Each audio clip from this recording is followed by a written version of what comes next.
There is a particular cruelty in the swiftness with which fate can unmake a life, in the way a single dawn can rise upon complete happiness and set upon utter ruin. And Lady Eleanora Ashworth learned this truth at the tender age of 19, when she watched her world shatter like fine porcelain dropped upon unforgiving marble. She had been, in those golden days before the fall, the cherished only daughter of the Earl of Whitmore,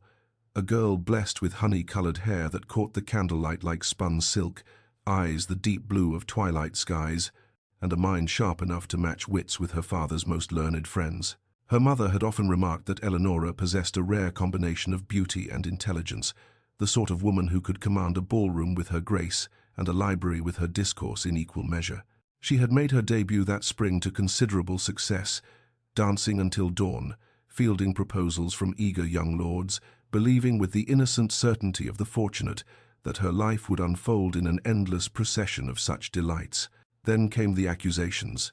Treason, they whispered at first, then shouted from every gazette and drawing-room in London.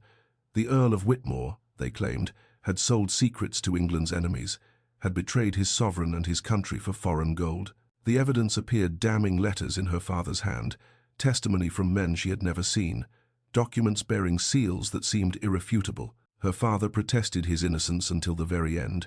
his voice hoarse and desperate as they dragged him from their home, as they stripped him of title and lands and honour,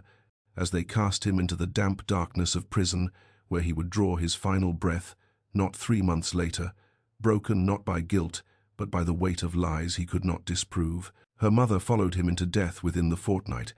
her heart simply stopping as though it could not bear to beat in a world so cruel, and Eleanora found herself standing in the wreckage of everything she had known, with nothing but the clothes upon her back and a name that had become a curse upon the lips of society. Those who had once clamoured for her attention now crossed streets to avoid her. Doors that had swung wide in welcome slammed shut at her approach. She was Lady Eleanora no longer, but merely the traitor's daughter, a pariah, a ghost haunting the edges of a world that had cast her out without mercy or remorse. Yet there burned within her breast a flame that circumstance could not extinguish, a quiet strength that her father had always admired and her mother had nurtured with careful wisdom. She would not lie down and perish as society expected.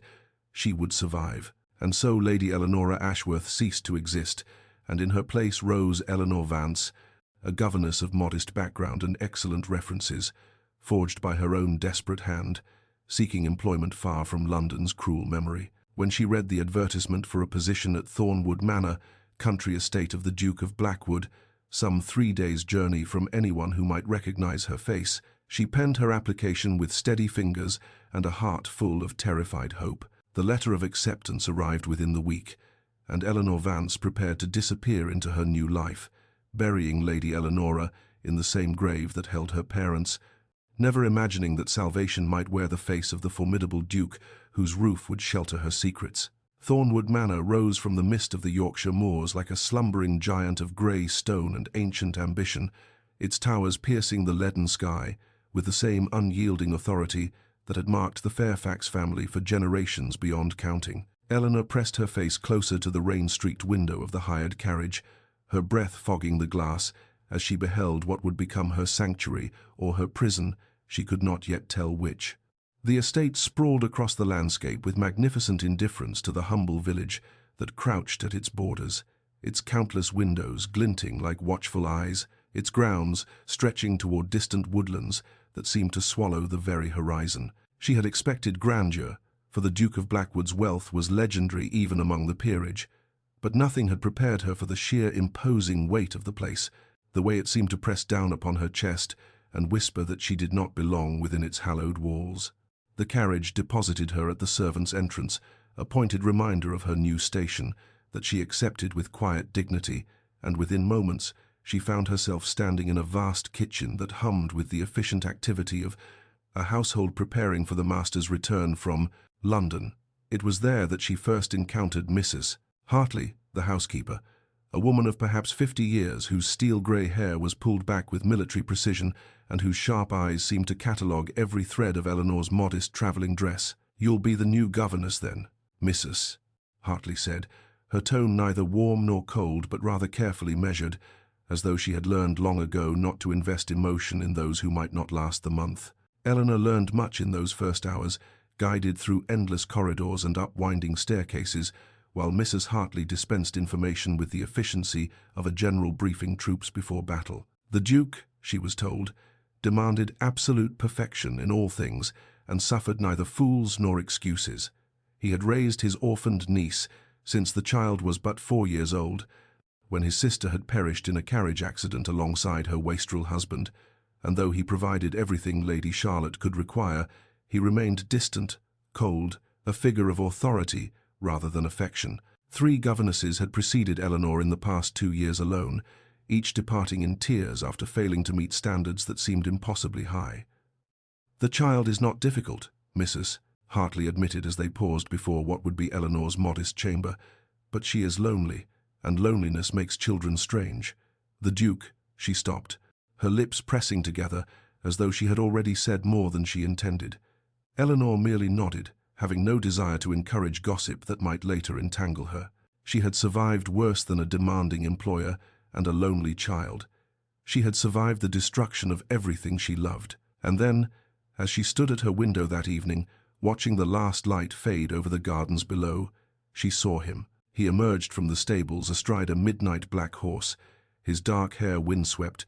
his bearing so commanding that even at this distance she could feel the force of his presence like a physical weight. The Duke of Blackwood sat his mount as though born to it, his broad shoulders squared against the dying day, his profile sharp and aristocratic as he surveyed his domain with the expression of a man who carried burdens he permitted no one else to share. Eleanor's breath caught in her throat, an involuntary response that she immediately suppressed with ruthless determination, for she could not afford to notice such things about her employer, could not afford to feel anything at all beyond gratitude for the roof over her head and the anonymity that might keep her alive. The summons came on her 3rd morning at Thornwood, delivered by a footman whose expression suggested he rather pitied her for what was to come,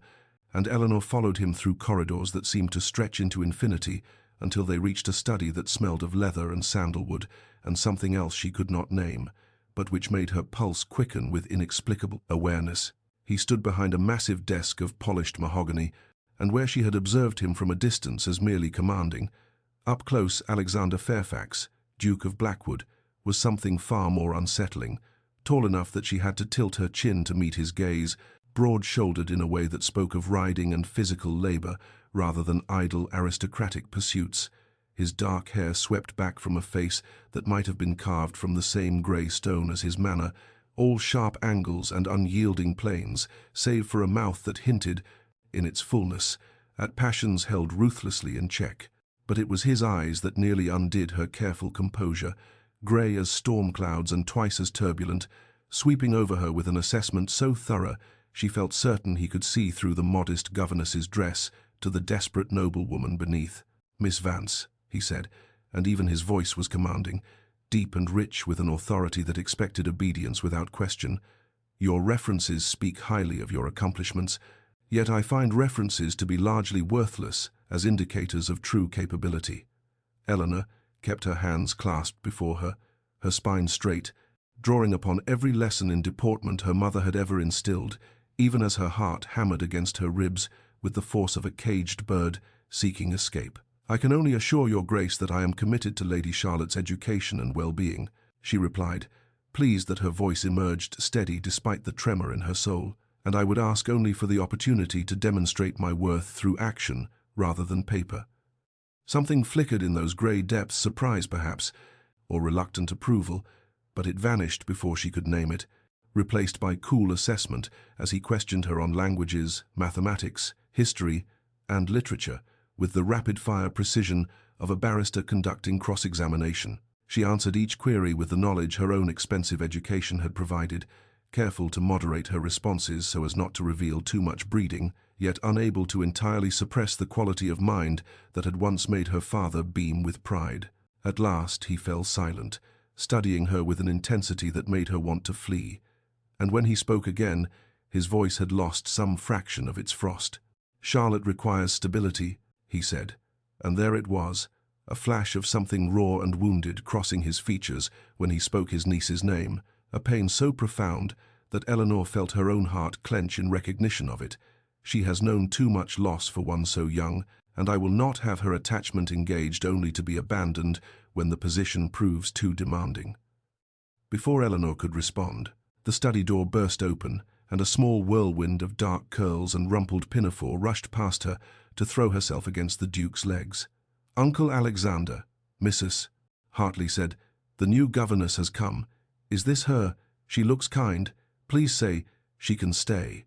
Lady Charlotte turned eyes the same storm-grey as her uncle's upon Eleanor, and in their depths Eleanor saw not a strange or difficult child, but simply a lonely little girl, desperate for someone to love her, and something within her chest that had been frozen since her parents' death began, against all wisdom,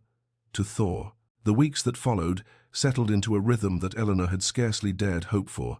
each day bringing new evidence that she had found, if not a home, then at least a harbour where she might shelter from the storms that had ravaged her young life. Charlotte proved to be everything Eleanor could have wished for in a pupil bright and eager, starved for attention and affection, blossoming beneath the steady warmth of Eleanor's patient instruction like a flower too long denied sunlight. They read together in the sunny schoolroom each morning,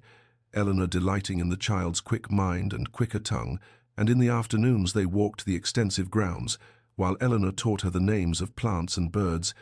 watched her chase butterflies through meadows thick with wildflowers, listened to her chatter about everything and nothing with the endless energy of childhood. Yet even as Eleanor devoted herself to her charge, she found her attention drawn inexorably to the master of Thornwood, observing him in stolen glances and careful study, as one might observe a magnificent but dangerous creature whose nature one sought to understand. The Duke was a paradox wrapped in expensive tailoring, cold and distant, with nearly everyone yet capable of unexpected gentleness. When he thought himself unobserved, she saw him once, through a window, kneeling in the stable yard to help a young groom whose horse had thrown him, his hands steady and sure as he checked the boy for injury. The servants feared his temper and his exacting standards, yet they also spoke of his fairness, of rents reduced for struggling tenants and cottages repaired without request, of a master who demanded much but gave more. She learned that he rose before dawn to ride his lands, that he spent hours each day attending to correspondence and accounts that lesser men would have delegated, that he ate most meals alone in his study, rather than in the vast echoing dining room designed for entertaining he never did. It was on such a night, nearly a month into her employment, that Eleanor made the mistake that would haunt her with its sweetness and its danger. Unable to sleep, she had crept down to the library in search of something to read, a liberty she had not precisely been granted, but which she justified with the desperation of a mind too active for rest, and she had become so absorbed in a volume of philosophical essays that she failed to hear the door open behind her. "Miss Vance," his voice came from the shadows, and she startled so violently that the book tumbled from her hands. "I had not taken you for a devotee of Locke." She scrambled to retrieve the volume, her cheeks burning with mortification, but when she dared to meet his gaze, she found not anger but something closer to curiosity, and what followed was an hour of conversation such as she had not enjoyed since her father's death, a discussion of ideas and ideals, of reason and passion, of the duties owed by those with power to those without. He challenged her opinions with sharp intelligence, seemed genuinely interested in her responses, and when at last she excused herself with the lateness of the hour serving as flimsy excuse, she saw in his expression a bewilderment that matched her own, as though neither of them quite understood what had just transpired between them in the candlelit darkness of that book-lined sanctuary. After that night in the library, something shifted in the very atmosphere of Thornwood Manor,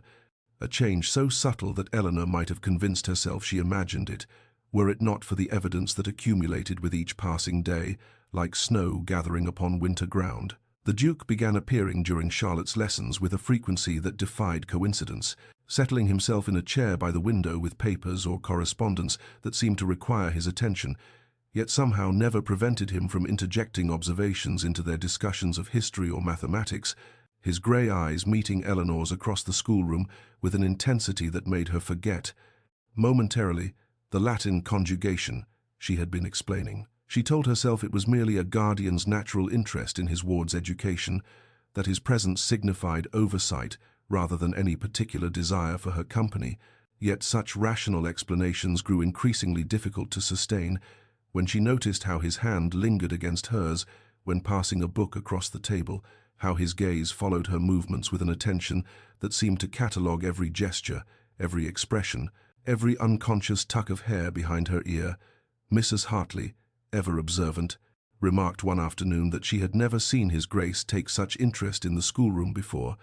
and when Eleanor pressed her for information about the Duke's history, the housekeeper's face softened with something like pity as she spoke of his parents' notorious marriage, a union of two great fortunes that had produced nothing but cold silences and bitter recriminations, teaching a young Alexander that love was weakness and marriage merely transaction. He had sworn,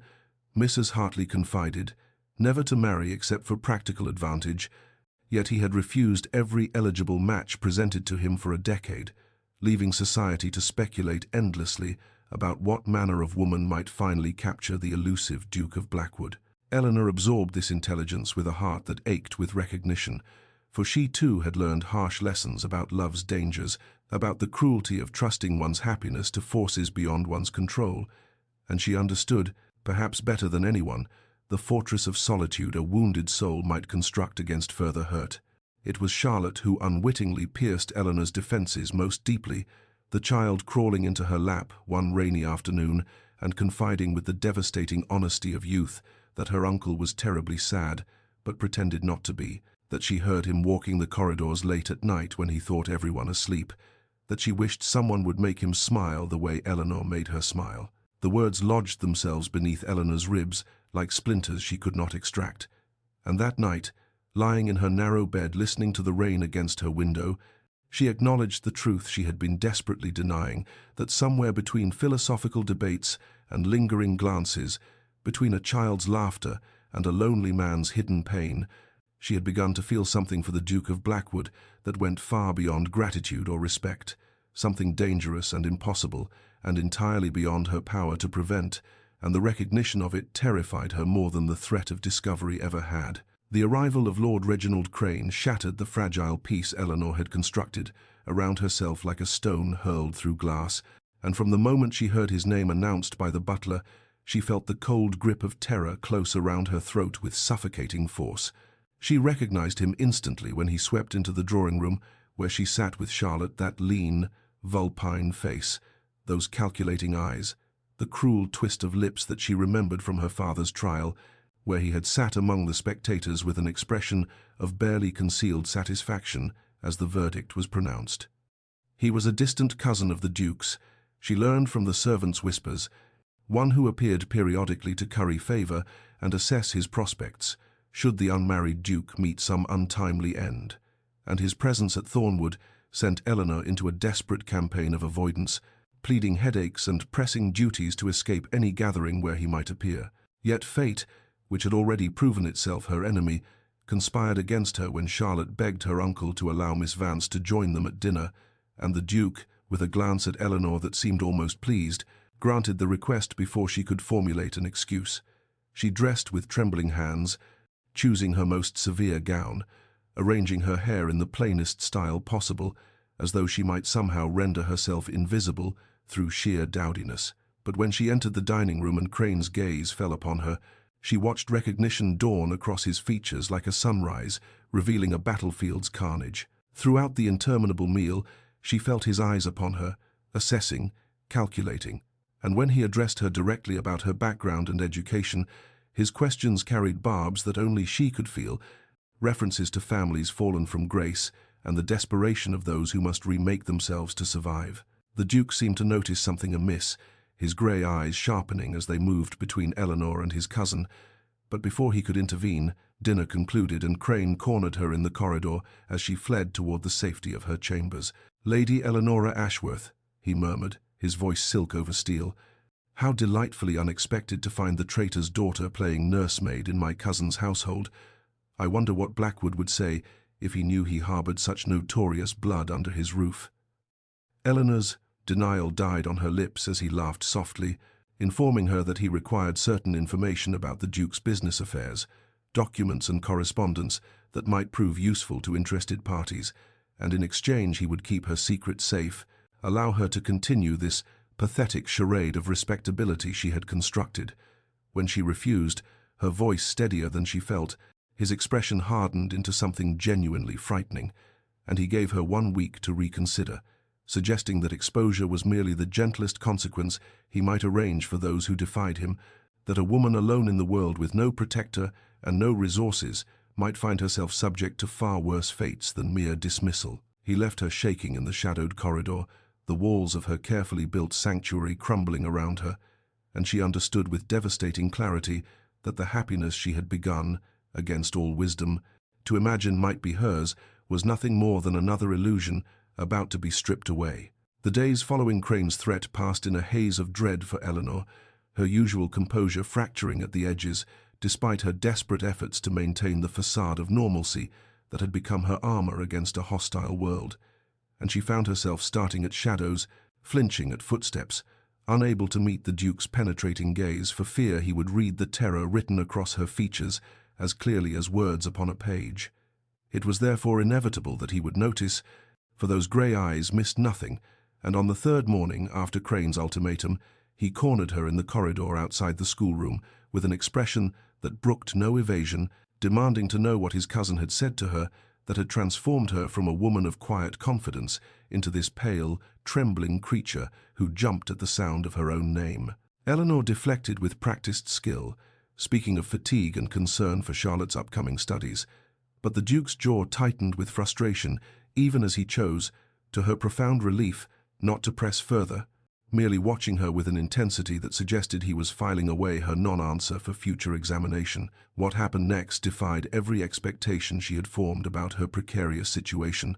for when she descended the following morning, it was to discover the household in a state of barely suppressed excitement, and Lord Crane's carriage being loaded with his belongings in the courtyard below. She positioned herself near the drawing-room doors, invisible as only a servant can be,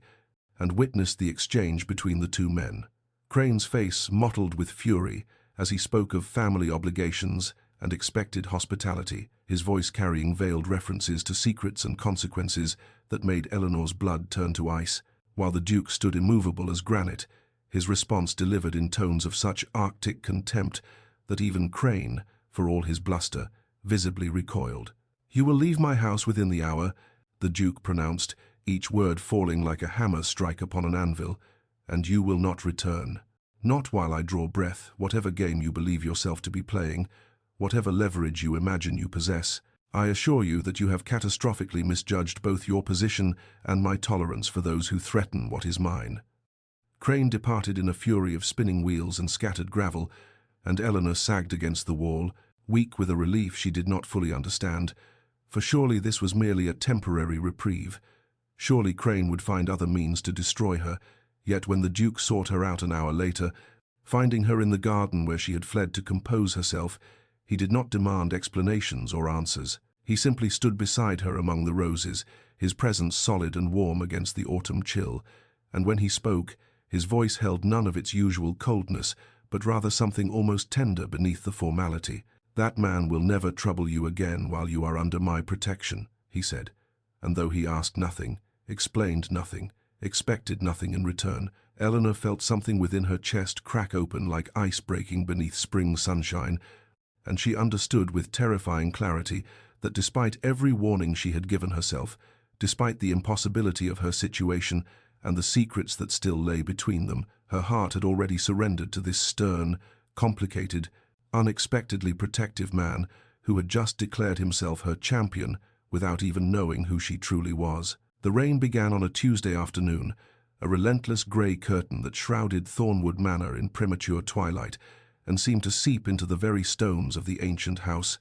and it was on this day that Charlotte complained of a headache during her afternoon lessons, her small face flushed and her usually bright eyes dulled with a weariness that sent the first tendrils of alarm curling through Eleanor's chest. By evening, the child was burning with fever, her small body racked with chills that no amount of blankets could warm, and Eleanor sent for the physician while she bathed Charlotte's forehead with cool cloths and murmured soothing nonsense that she hoped might penetrate the haze of illness. The Duke arrived in the sick room like a storm himself, his face pale beneath its usual sternness, and when he saw Charlotte lying so still and small in her bed, something in his expression cracked open to reveal a devastation so profound that Eleanor felt her own heart clench in sympathy. The physician came and went, pronouncing it a fever that must run its course, prescribing rest and cool compresses and prayers. And then it was just the three of them, Eleanor, the Duke, and the sick child who had become precious to them both, keeping vigil through the endless hours, while rain lashed the windows and the fire crackled low in the grate. They did not speak at first, the silence broken only by Charlotte's restless murmurs and the Duke's pacing footsteps. But as midnight approached and exhaustion wore away the edges of formality, he sank into the chair beside Eleanor's and began, haltingly, to speak of his sister. Her name was Catherine, he said, and she had been Charlotte's mother, and she had died 2 years ago in a carriage accident alongside her worthless husband, but the truth was that she had died long before that, piece by piece, in a marriage that had stripped away everything bright and hopeful about her until she was merely a ghost wearing his sister's face. He blamed himself, his voice rough in the darkness, because he had seen the signs and done nothing, had told himself that it was not his place to interfere, had maintained the cold distance their parents had modelled, and called it propriety when it was really cowardice. Eleanor listened without interruption, understanding instinctively that this confession had been locked inside him for years, poisoning him with guilt and regret, and when he fell silent,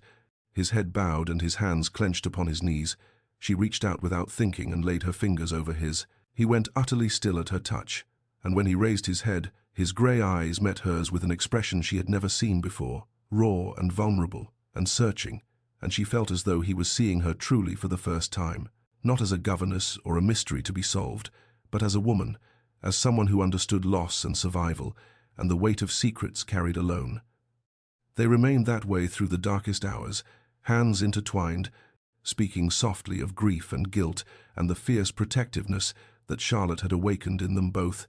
And when dawn finally broke through the rain clouds and Charlotte's fever broke with it, her small voice croaking a request for water, Eleanor wept with relief, while the Duke gathered his niece gently in his arms and pressed his lips to her damp hair. Something had shifted between them in that long night of shared fear and whispered confessions, something that could not be unnamed or ignored. And when Eleanor finally rose to leave the sick room, Alexander caught her hand once more, his thumb tracing across her knuckles with devastating tenderness.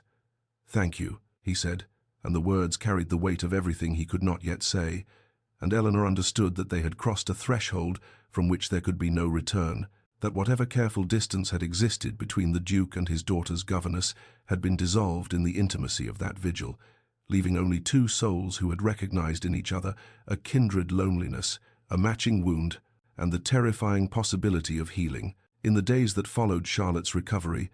Eleanor waged a silent war against her own treacherous heart, marshalling every argument of reason and practicality against the feelings that had taken root within her breast. Like wildflowers pushing through stone, she was a governess, a woman living under a false name, a fugitive from her own history, and he was a duke, one of the most powerful men in England,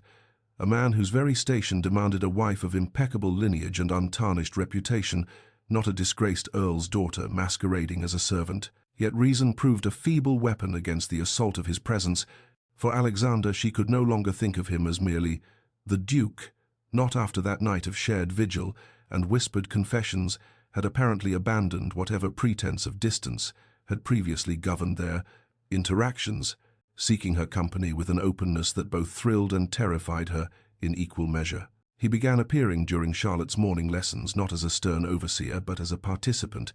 his deep voice joining in their reading exercises, his rare laughter ringing out when Charlotte made some clever observation, and always his grey eyes finding Eleanor's across the schoolroom with an intensity that made her forget the words on the page before her. Their walks became a daily ritual, setting out across the grounds of Thornwood in the golden light of autumn afternoons, while Charlotte ran ahead gathering coloured leaves, and they would speak of everything and nothing of philosophy and poetry, of the latest agricultural innovations he was implementing on his estates, of Eleanor's opinions on education and the novels she had been reading from his library. And she found herself sharing thoughts she had kept locked away for years, ideas and arguments that would have been considered shockingly bold from a mere governess, but which he received with evident delight and engaged with as though her mind were a treasure newly discovered. "You argue like a woman who has studied rhetoric," he observed one afternoon, a note of something that might have been admiration coloring his voice, and Eleanor felt her heart stutter with the familiar fear of discovery, even as warmth spread through her chest at his words. She caught him watching her at odd moments across the dinner table, where she now sat regularly at Charlotte's insistence, in the library where they both happened to seek refuge on rainy evenings, during musicale nights, when she played the pianoforte, and his gaze never left her face. And what she saw in those grey depths was not the cold assessment of an employer, but something far more dangerous, something that mirrored the impossible feelings she struggled daily to suppress. The household noticed, of course, servants always did, and the whispers that followed Eleanor through the corridors grew more frequent, more pointed, until finally Mrs. Hartley drew her aside one evening, the older woman's face creased with genuine concern rather than censure. "Guard your heart, my dear," the housekeeper said softly, pressing Eleanor's hands between her own worn palms. "For whatever his grace may feel, the world will not be kind to such an attachment. I have seen it before, and it never ends well for women in our position." Eleanor thanked her for the warning, her voice steady despite the ache blooming behind her ribs, but as she climbed the stairs to her modest chamber, she acknowledged the bitter truth that Mrs. Hartley's caution had come far too late. Her heart was no longer hers to guard, having surrendered itself completely to a man who could never truly be hers, and she could only wait in helpless anticipation for the inevitable moment when this fragile dream would shatter around her. The announcement came without warning on a crisp October morning, delivered by Alexander himself during Charlotte's geography lesson, with a studied casualness that did not quite mask the tension in his shoulders. Thornwood Manor would host a ball, the first in nearly 5 years, to celebrate Charlotte's recovery and to introduce her properly to the neighboring families whose children might become her companions and friends. Eleanor felt the blood drain from her face even as Charlotte squealed with delight, for a ball meant guests, dozens of them, members of the ton who might recognize the face of Lady Eleanora Ashworth beneath the modest cap and careful anonymity of Eleanor Vance, and she opened her mouth to protest, to plead some excuse, but Alexander's grey eyes met hers with an expression that brooked no argument. "You will attend, of course," he said, and it was not a request but a command wrapped in velvet. "Charlotte will need her companion beside her, and I have taken the liberty of ordering a gown appropriate to the occasion. It would displease me greatly if you were to refuse." The gown arrived 3 days before the ball, delivered to Eleanor's modest chamber in a box of such elegant craftsmanship that her hands trembled as she lifted the lid,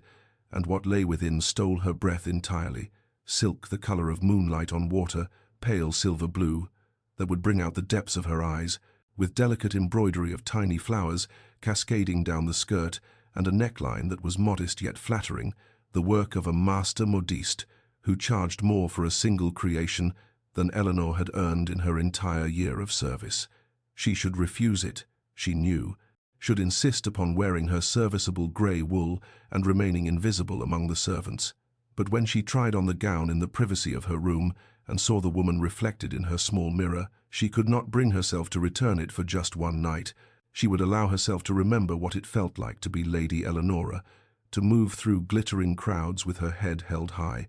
even knowing the danger such visibility invited. The night of the ball arrived wrapped in the first frost of autumn,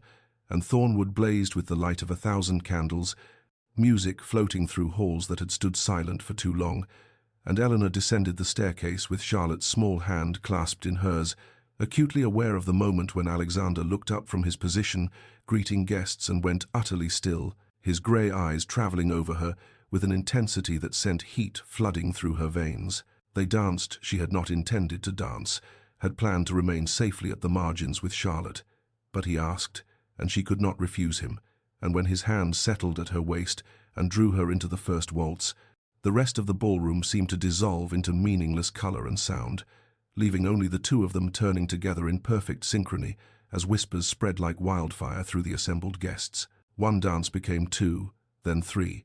and Eleanor knew she should stop, should remember her place, but the way he looked at her made her reckless, made her forget everything except the warmth of his hand and the rare smile playing at the corners of his stern mouth. And then she saw him, across the crowded ballroom, his cruel face twisted with triumphant recognition, and her blood turned to ice in her veins as Lord Reginald Crane raised his glass to her in mocking salute, and she understood with devastating certainty that her borrowed happiness had just run out of time. The music died as though the musicians themselves had been struck mute, and into that terrible silence came Lord Crane's voice, carrying across the ballroom with the precision of a man who had waited long for this moment of triumph. "Ladies and gentlemen, I believe introductions are in order," he announced, his cruel smile stretching wider as he gestured toward Eleanor with theatrical flourish. "For the woman you have been watching dance in the Duke's arms is none other than Lady Eleanora Ashworth, daughter of the traitor Earl of Whitmore, a woman who has been living among you under false pretenses, deceiving your host and endangering his household with her very presence." The gasps that rippled through the assembled guests struck Eleanor like physical blows, and she felt herself swaying. The beautiful silver-blue gown that had made her feel like a princess now marking her as a target for every scandalized eye in the room. She waited for the floor to open and swallow her whole, waited for Alexander to step away from her with the disgust she deserved, waited for the final destruction of every fragile hope she had dared to nurture. But Alexander did not step away. Instead, he stepped forward, positioning himself between Eleanor and the sea of shocked faces, and when he spoke, his voice carried the cold authority of a man who had never in his life been gainsaid. "Lord Crane speaks the truth in one regard," he said, and Eleanor's heart shattered, but then he continued, his words falling like hammer blows upon the assembled company. "The woman beside me is indeed Lady Eleanora Ashworth, and I have known her true identity since the moment she entered my household. What Lord Crane neglects to mention, however, is that the Earl of Whitmore was innocent of all charges leveled against him, framed by a conspiracy of men motivated by greed and political ambition, men whose names I have spent these past months uncovering with the assistance of the Crown's own investigators." The silence that followed was of an entirely different quality than before, charged now with shock and dawning comprehension, and Eleanor watched as Crane's triumphant expression crumbled into something approaching fear. "You lie," Crane sputtered, but his voice had lost its confident ring, and he took an involuntary step backward as Alexander advanced upon him, grey eyes blazing with righteous fury. "I have documents," Alexander continued, his voice rising to reach every corner of the ballroom. "Letters, financial records, testimony from witnesses who were coerced into silence, evidence sufficient to prove not only Lord Whitmore's innocence, but the guilt of those who orchestrated his destruction, including several of your closest associates, Crane, and your own complicity in the affair." The doors to the ballroom opened and uniformed men entered, their presence commanding immediate attention, and Eleanor watched in stunned disbelief as Crane was seized, his protests growing increasingly desperate as he was led away, his threats and accusations dissolving into the impotent ravings of a man who had finally been called to account for his sins. Eleanor stood frozen, unable to comprehend what had just transpired, unable to reconcile the nightmare she had anticipated with the extraordinary reality unfolding before her, and when Alexander turned back to face her, his expression softening from cold fury to something infinitely more tender, she found that words had abandoned her entirely, leaving only questions that trembled on her lips and tears that spilled unchecked down her pale cheeks. The ballroom remained frozen in tableau, guests suspended between scandal and revelation, and Eleanor could scarcely breathe as Alexander continued speaking, his voice carrying the weight of absolute authority, even as his grey eyes remained fixed upon her face with an expression she could not name. "I recognized Lady Eleanora the moment she crossed Thornwood's threshold," he said, and the confession struck her like a physical blow, for I had seen her once before, 3 years past, at her debut season, a radiant young woman dancing in her father's arms, so full of joy and promise that the image burned itself into my memory, though we were never formally introduced, and she would have no reason to remember a stern duke who watched from the shadows of the ballroom. Eleanor's mind reeled backward through time, grasping at fragments of that glittering night before tragedy had shattered her world, but she could not conjure his face from among the blur of guests who had attended her coming-out ball. She had been too dazzled by the newness of it all, too innocent to notice the dark-haired nobleman whose gaze had apparently followed her across a crowded room. When she arrived at my door seeking employment, Alexander continued, addressing the assembled company, though his words seemed meant for her alone. "I saw what she had become, a woman stripped of everything, yet possessing a dignity and strength that her circumstances could not diminish, and I knew I could not turn her away. could not let her disappear into the anonymous ranks of servants when she deserved so much more. He spoke then of investigators hired within a fortnight of her arrival, of months spent tracing the conspiracy that had destroyed her father,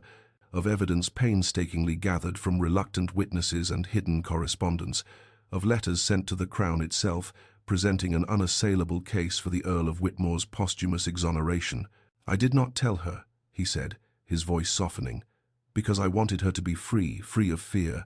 free of the weight of fighting for vindication while struggling merely to survive, free to simply live while I ensured that justice would be served." Crane, still restrained by the uniformed men, let loose a stream of invective, accusations that Alexander had fabricated evidence, had been seduced by a traitor's daughter into betraying his own class. But his words fell upon deaf ears as the guests began to murmur among themselves, the tide of opinion shifting with the mercurial swiftness that characterized society's judgments. Eleanor felt the walls of the ballroom closing in upon her,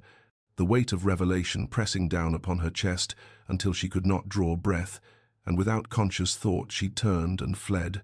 pushing through the crowd that parted before her like waves before a ship's prow, desperate for air and solitude and space to comprehend the magnitude of what Alexander had done for her. The garden received her into its cool darkness, frost-touched roses gleaming silver in the moonlight, and she stumbled along the gravel path until her trembling legs would carry her no further, sinking onto a stone bench as sobs tore from her throat, and even as she wept, she heard his footsteps behind her, steady and sure, following her into the night, as he had apparently followed the thread of her tragedy for months, determined to weave it into something new. Why? The word tore from Eleanor's throat as she rose from the stone bench, turning to face him with eyes that blazed through her tears, and she found that the overwhelming gratitude, warring with confusion, had transformed into something fiercer, a desperate need to understand that overrode every lesson in decorum she had ever learned. "Why would you do this, any of this for me? A woman who came into your household under false pretenses, who lied to you from the moment we met, who could have brought scandal crashing down upon everything you have built." Alexander stood before her in the moonlight, and for the first time since she had known him, he appeared uncertain, the commanding duke who had just faced down a ballroom full of society's elite, now struggling to find words as though they were foreign objects he had never learned to wield. "I could have dismissed you," he said slowly, his voice rough in a way she had never heard. "When I realized who you were, that would have been the prudent course, the safe course, the course that any sensible man would have taken to protect himself and his household from association with scandal." He stepped closer,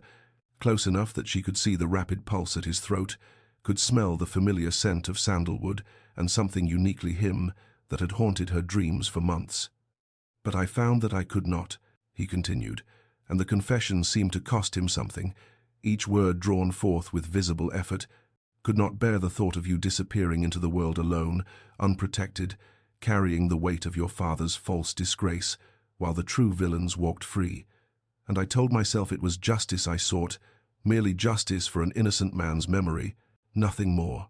Eleanor watched as he struggled, this powerful man who commanded rooms with a glance, who made lesser men tremble with a word, and she saw the walls he had built around himself cracking, crumbling, falling away to reveal the vulnerable heart beneath. "I am not skilled at this," he said, and there was something almost like desperation in his grey eyes now. Speaking of feelings, at giving voice to the things that move within me, my parents' marriage taught me that love was weakness, that attachment brought only pain, and I armored myself against it so thoroughly that I believed myself impervious." He reached out as though to touch her face, then let his hand fall, as though uncertain of his welcome after all the secrets he had kept.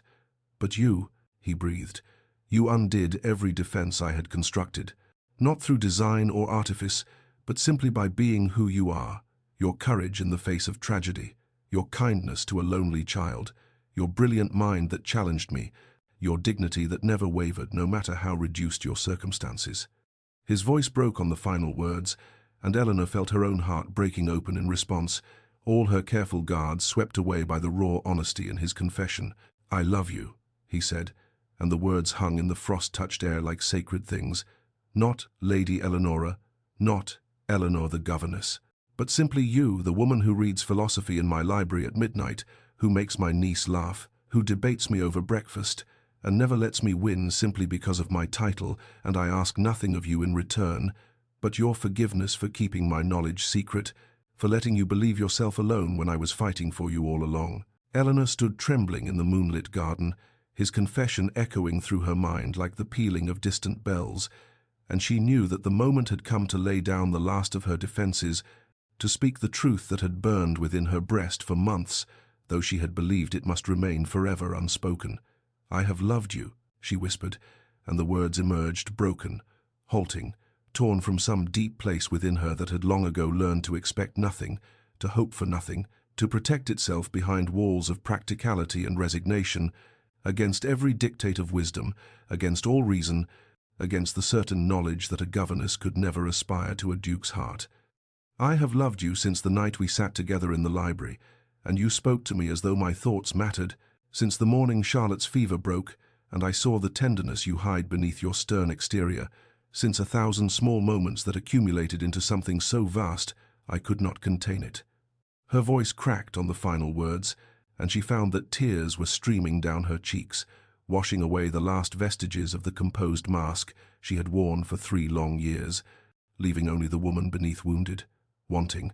desperately hoping that this was real and not some fever dream from which she would wake to find herself alone once more. Alexander closed the distance between them in a single stride, his hands capturing hers with a grip that trembled slightly, this powerful man who commanded armies of servants and vast estates, now shaking like a boy at her simple confession, and when he spoke his voice was rough with an emotion that matched her own. "Then be my wife," he said, and the words were not a command from a duke to a subordinate, but a plea from a man to the woman he loved. Not for duty, not for alliance, not for any practical consideration that society might deem appropriate, "be my wife, because I cannot imagine drawing breath in a world where you are not beside me, because the thought of waking without you near drives me to something approaching madness, because a life without your voice, your laughter, your fierce intelligence, your tender heart would be no life at all but merely existence, and I have existed long enough." Eleanor could not speak, could not find words adequate to the enormity of the moment, but she found she did not need them, as she whispered, "Yes," a single syllable that carried the weight of all her hopes and dreams and desperate longings, and then his mouth was upon hers, and thought dissolved into pure sensation. He kissed her tenderly at first, reverently, as though she was something precious and breakable, but she was not breakable. She had survived the destruction of her entire world and emerged unbroken, and she pulled him closer, her fingers tangling in his dark hair, and the kiss transformed into something fierce and hungry, years of loneliness pouring forth from both of them, 2 souls who had wandered in darkness, finally finding their way home to each other. Above them the stars wheeled in their eternal dance, indifferent to the affairs of mortals. Yet Eleanor could have sworn they shone brighter in that moment, bearing witness as 2 broken people discovered that their jagged edges fit together perfectly, that the wounds they carried could become the very places where healing began. The wedding was a quiet affair, intimate by design rather than necessity, for half of London society would have clamoured for invitations had they been offered, but Alexander had looked at her with those grey eyes that now held warmth instead of frost, and asked what she wanted, and she had wanted only him, only the truth of their union, without the spectacle of society's observation. And so they were married in the small chapel at Thornwood, with Charlotte as flower girl, and Missus, Hartley weeping happy tears, and the autumn sunlight streaming through ancient stained glass, to paint them both in colours of gold and rose. That evening, as the last of the modest celebration faded and the household retired to give the newlyweds privacy, Eleanor found herself standing in the Duchess's chambers, her chambers now trembling with a combination of anticipation and nervousness that she could not quite suppress. For, despite everything they had shared, despite the confessions and the kisses that had grown increasingly urgent in the days since his proposal, this was uncharted territory, a realm of intimacy she had never imagined she would enter with a man she loved so completely. The door opened behind her, and she turned to find Alexander. Her husband, how strange and wonderful those words felt, watching her with an expression that stole her breath, tenderness and desire, mingled together in a way that made her feel simultaneously cherished and wanted, 2 sensations she had long ago stopped believing she would ever experience. He crossed to her slowly, giving her time to retreat if she wished, But retreat was the furthest thing from her mind, as he reached up to cup her face in hands that had wielded power over vast estates, yet now trembled slightly against her skin. "I have imagined this," he murmured, his voice rough,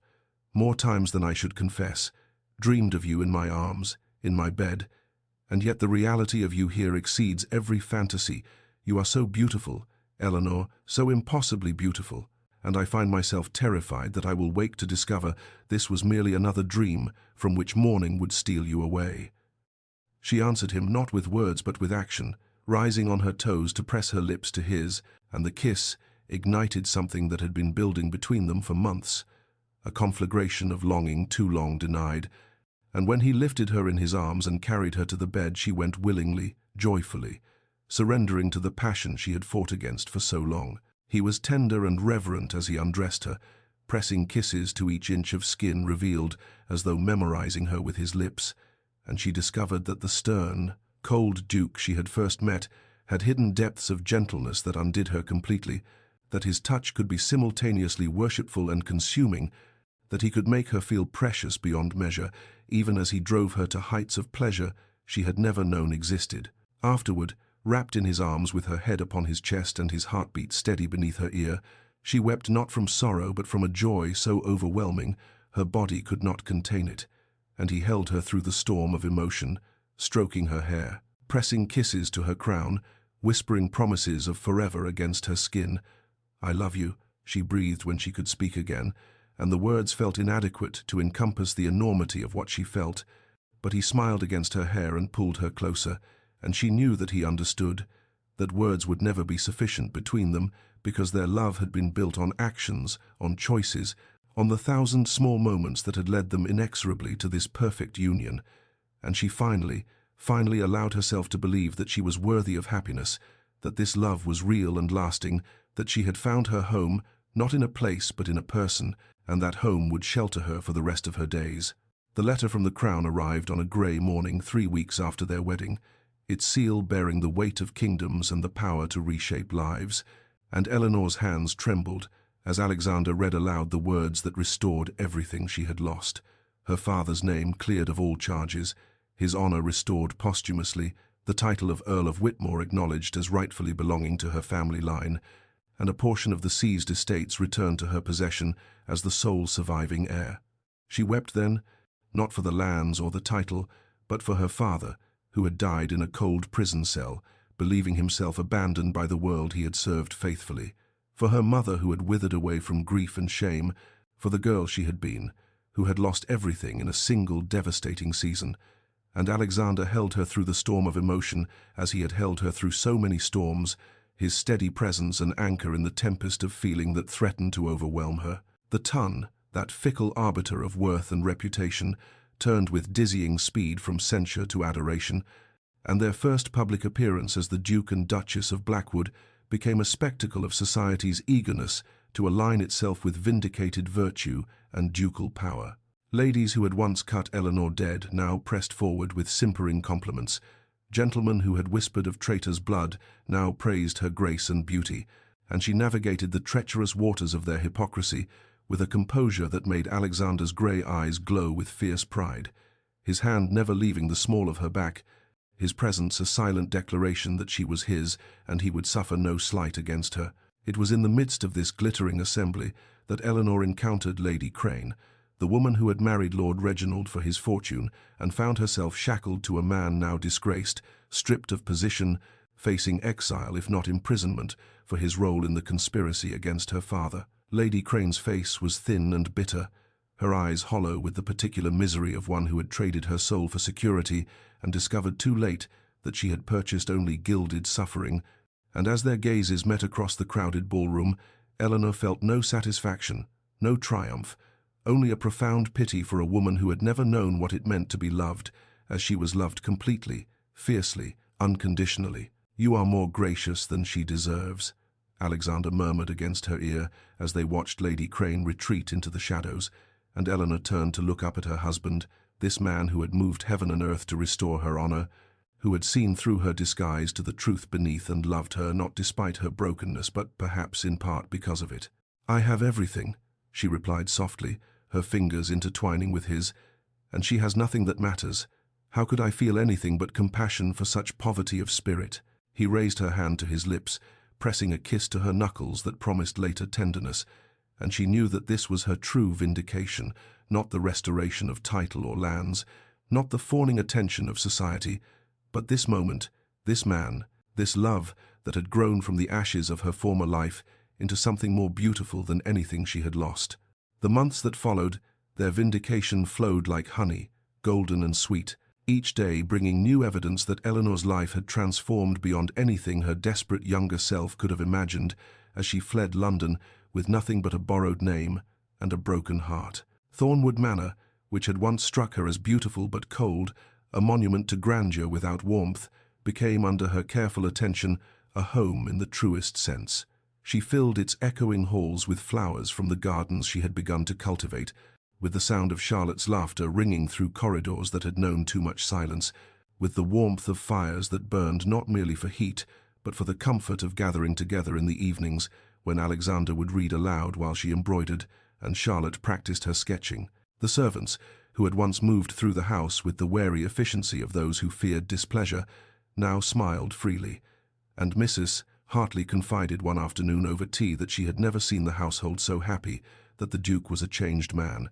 that love had accomplished what duty never could. Charlotte flourished most remarkably of all. The lonely, grieving child Eleanor had first met, transformed into a bright and confident girl who called her Aunt Eleanor with obvious delight, and who no longer flinched at sudden sounds or retreated into silence when strangers visited, her security in being loved, having healed wounds that Eleanor understood intimately, for she too had learned that the right love could mend what seemed irreparably broken. Eleanor threw herself into purposes beyond the domestic sphere as well,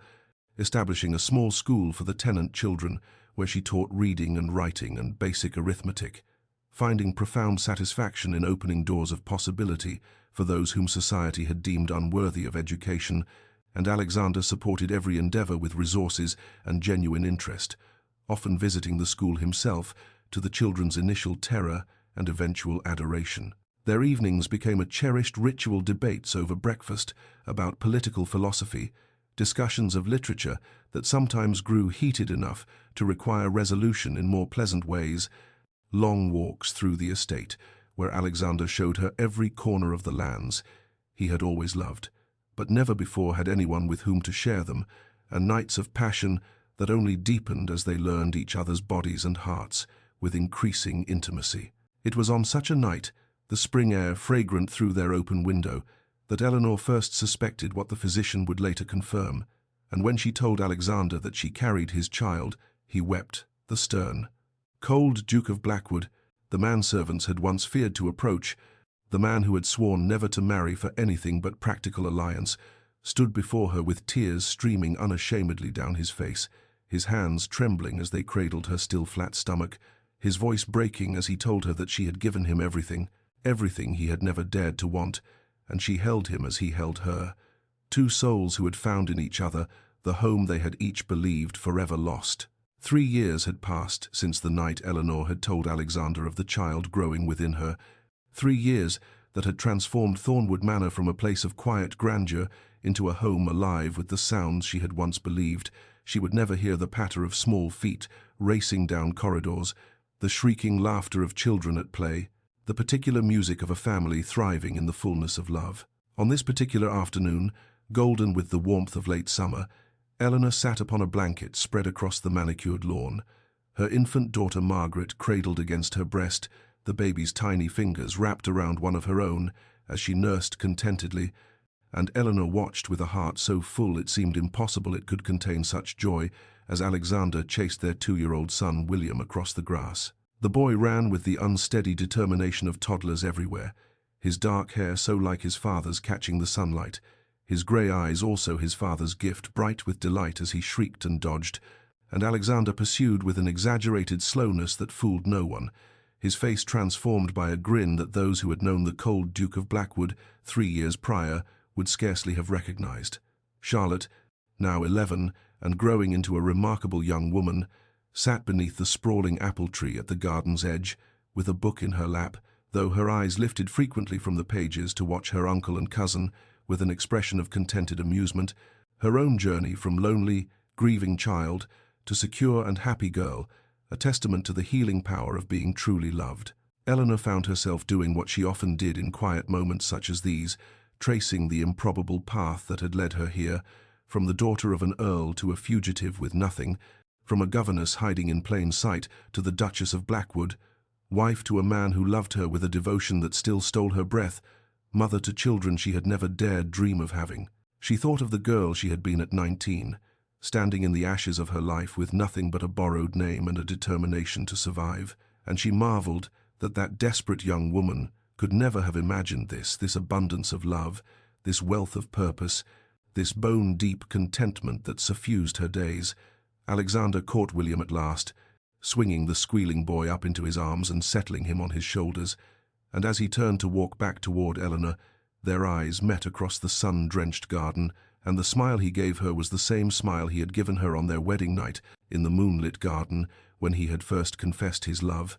in 1,000 moments between a smile that said without words that she was his heart, his home, his everything. William babbled happily from his perch, one small hand tangled in his father's hair,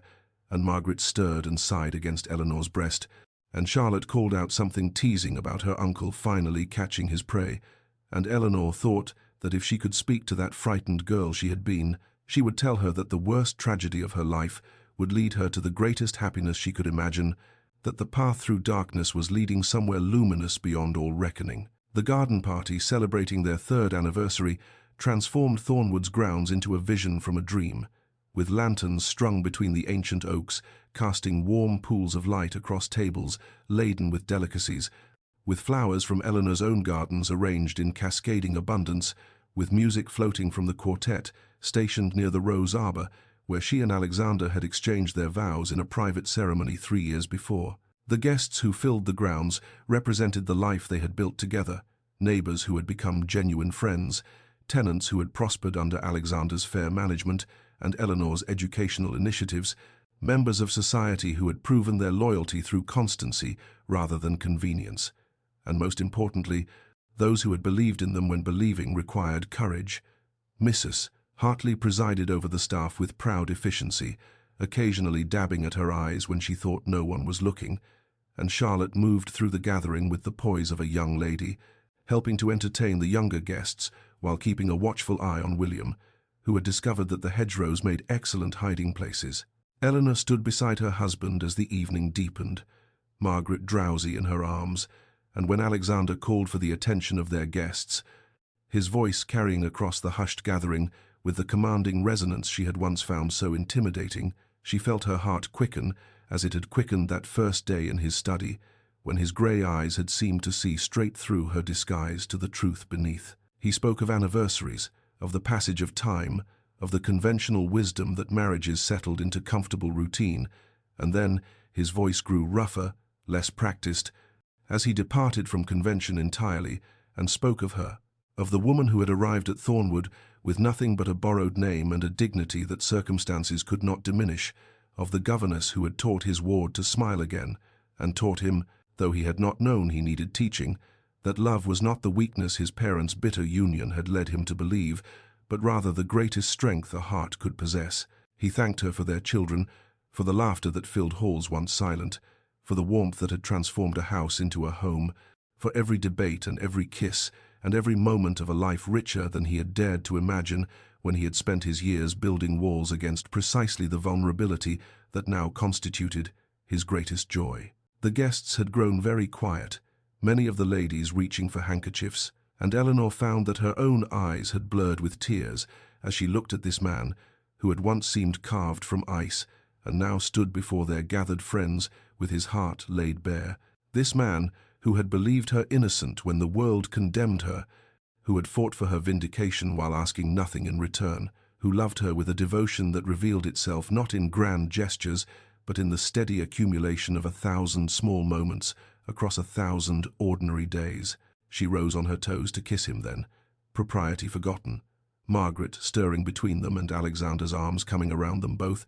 and the guests erupted in cheers that scattered birds from the nearby trees, and later that night, When the lanterns had been extinguished and the guests had departed, and the children slept in their nursery under the watchful eye of the nurse, they lay together in the darkness of their chamber and spoke of the future that stretched before them, more children perhaps, certainly more years, the prospect of growing old together in this house that had become so thoroughly their own, of watching William and Margaret and any siblings who might follow grow into the people they were meant to be, of loving each other through whatever seasons awaited, their bond deepening with each passing year, as roots grow deeper the longer a tree stands. And so we come to the end of this tale, though in truth it is not an ending at all, but rather a continuation.